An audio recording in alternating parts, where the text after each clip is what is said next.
নমস্কার বন্ধুরা, এই যে পি ক্রিয়েশন উইথ রান্নাঘরে আপনাদের সকলকে স্বাগত জানিয়ে শুরু করছি আরও একটা নতুন পর্ব। আজ আরও একটি নতুন ইন্টারেস্টিং রেসিপি নিয়ে হাজির হয়েছি আপনাদের সামনে। আজ আমি বানাবো ধনিয়া চিকেনের রেসিপি। চলুন তাহলে আর বেশি দেরি না করে রেসিপিটি শুরু করা যাক। আর রেসিপিটি শুরু করার আগে প্রত্যেকবারের মতো আপনাদের কাছে একটাই অনুরোধ, প্রথম থেকে একটুও ভিডিওটা স্কিপ না করে পুরোটা দেখতে থাকুন। আর রেসিপিটি ভালো লাগলে অবশ্যই একটা লাইক করে চ্যানেলটিকে সাবস্ক্রাইব করার অনুরোধ রইল। ধনিয়া চিকেন রেসিপিটি বানানোর জন্য এখানে আমি 700 গ্রাম চিকেন নিয়ে নিয়েছি। চিকেনটাকে আগে থেকে ভালোভাবে ধুয়ে পরিষ্কার করে রেখেছি। চিকেনটাকে ম্যারিনেট করে নেওয়ার জন্য প্রথমে দিয়ে দিচ্ছি নুন, 1 চামচ আদা বাটা দিয়ে দেব, তারপর দিয়ে দেব 1 চামচ রসুন বাটা, একটু লেবুর রস দিয়ে দেব,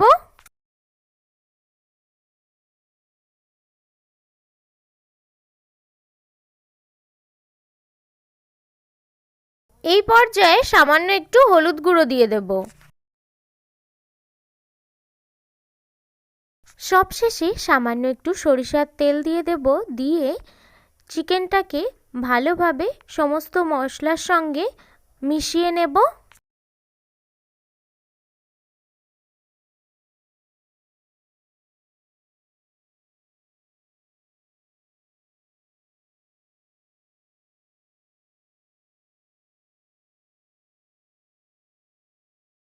এই পর্যায়ে চিকেনটা কিন্তু আমার ম্যারিনেট করে নেওয়া হয়ে গেছে। আমি এবার ঢাকা দিয়ে রেখে দেব 30 থেকে 40 মিনিটের মতো। আর এদিকে ধনিয়া চিকেন রেসিপিটি বানানোর জন্য এখানে আমি ছোট ছোট টুকরো করে অনেকটাই কিন্তু পেঁয়াজ কেটে নিয়েছি। এইভাবে চৌকো চৌকো করে কিন্তু পেঁয়াজগুলোকে আমি কেটে নিয়েছি। ধনিয়া চিকেনটা বানানোর জন্য আমি এখানে কড়াইতে তেল গরম হতে বসিয়ে দিয়েছি। এই পর্যায়ে তেলটা আমার গরম হয়ে গেছে। গোটা গরম মশলা অর্থাৎ দারচিনি, লবঙ্গ আর এলাচ দিয়ে দেব। এলাচটা অবশ্যই কিন্তু ফাটিয়ে দিয়ে দিতে হবে। আর দিয়ে দিচ্ছি একটা শুকনো লঙ্কা। তারপর ফোড়নের জন্য দিয়ে দিচ্ছি তেজপাতা। একটা বড় সাইজের যে পেঁয়াজ ছোট ছোট করে চৌকো করে কুচি করে রেখেছিলাম, সেই পেঁয়াজ কুচিটা দিয়ে দিচ্ছি। এদিকে পেঁয়াজটা ফ্রাই হতে থাক, তার মধ্যে আমি কিছু চারমগজ নিয়ে নিয়েছি। এই চারমগজগুলোকে বেটে নেব। এই পেঁয়াজের মধ্যে সামান্য একটু নুন দিয়ে দিচ্ছি। এই পর্যায়ে পেঁয়াজটা কিন্তু আমার ফ্রাই করে নেওয়া হয়ে গেছে। খুব বেশি ফ্রাই করলে কিন্তু পেঁয়াজটা হবে না। এরপর আমি এখানে 2 চামচ আদা বাটা আর 1.5 চামচ রসুন বাটা দিয়ে দেব। মশলাগুলোকে ভালোভাবে কিন্তু কষিয়ে নিতে হবে। 1 চামচ জিরে গুঁড়ো দিয়ে দেব আর দিয়ে দেব 1 চামচ ধনে গুঁড়ো।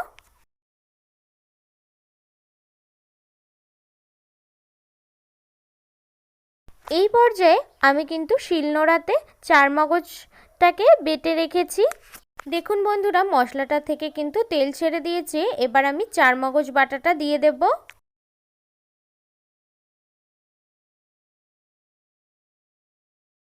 চারমগজ বাটাটা দেওয়ার পর 2 থেকে 3 মিনিটের মতো একটু কষিয়ে নিয়ে দিয়ে দেব ম্যারিনেট করে রাখা চিকেনটা।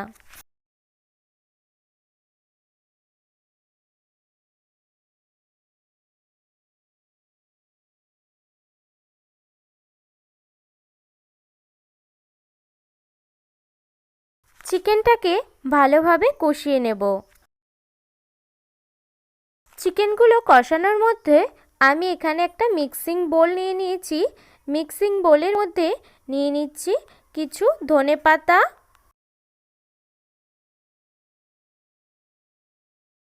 আর দিয়ে দিচ্ছি কিছু কাঁচা লঙ্কা,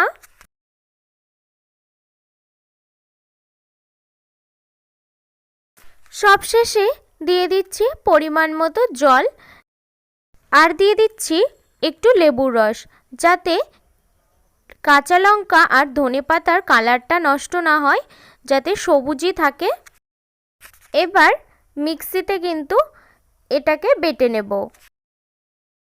এই পর্যায়ে চিকেনটা কিন্তু আমার ভালোভাবে কষিয়ে নেওয়া হয়ে গেছে। সামান্য একটু জল দিয়ে দেব।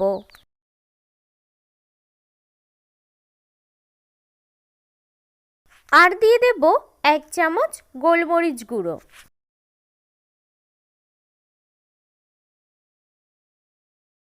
জলটা দেওয়ার পর আরও কিছু সময় একটু রান্না করে নেওয়ার পর যে কাঁচা লঙ্কা আর ধনেপাতার যে পেস্টটা আমি বানিয়েছি মিক্সিতে, সেই পেস্টটা দিয়ে দেব।